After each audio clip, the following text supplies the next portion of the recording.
Ang black tourmaline ay karaniwang tinutukoy bilang sorrel na tumutugma sa pangalan ng bayan, kung saan unang natuklasan ang hiyas, sa Sachsen, Germany.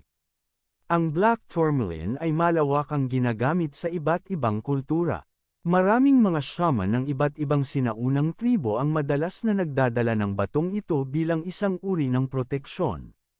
Ang mga sinaunang salamangkero ay karaniwang umaasa sa black tourmaline upang protektahan sila mula sa mga demonic spirits habang binibigkas ang kanilang mga spell at isinasagawa ang kanilang mga ritual. Ang black tourmaline crystal ay isa sa pinakakinikilala kung ang ating pag-uusapan ay may kinalaman sa proteksyon. Sa pamamagitan ng batong ito ikaw ay pinoproteksyonan laban sa mga negative energies.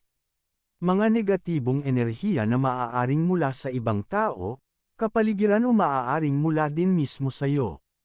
Hinihigop nito ang mga bad vibration at naglalabas ng mas kaaya-ayang enerhiya. Minumungkahi ang pagsusuot at pagdadala ng gemstone na ito para sa mga taong magagalitin at mabilis tablan ng stress.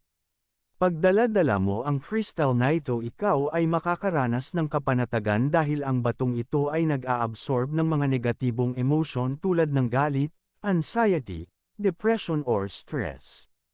Tumutulong ang black tourmaline upang mapanatili ang iyong grounding state o connection sa earth, na dahilan upang mas bumuti ang iyong state of mind at mapanatili ang mas mataas na vibration.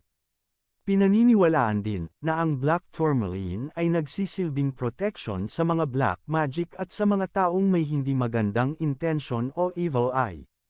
Nagbibigay din ng magandang epekto sa kapaligiran ang paglalagay ng black tourmaline dahil sa nagdudulot ito ng paglilinis ng enerhiya sa kapaligiran.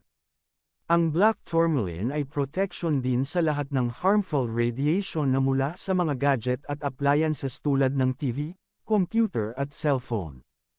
Ang black tourmaline din ay lubos na nakakatulong habang ikaw ay nagsasagawa ng meditation, dahil tinutulungan ka nito na makamit ang mabilis na katahimikan at kapanatagan ng pag-iisip. Ang magandang combination para sa black tourmaline ay ang amethyst, selenite, clear quartz at smoky quartz. Tumutulong ang black tourmaline sa pag-ground at pagprotekta laban sa mga negatibong enerhiya, habang ang clear quartz, amethyst at selenite ay nagpapataas ng magandang vibration at nagpapalakas ng positibong enerhiya sa nakapaligid dito. Naway nakatulong ang munting video na ito sa paglalahad ng healing benefits ng black tourmaline. Salamat sa inyong panunood.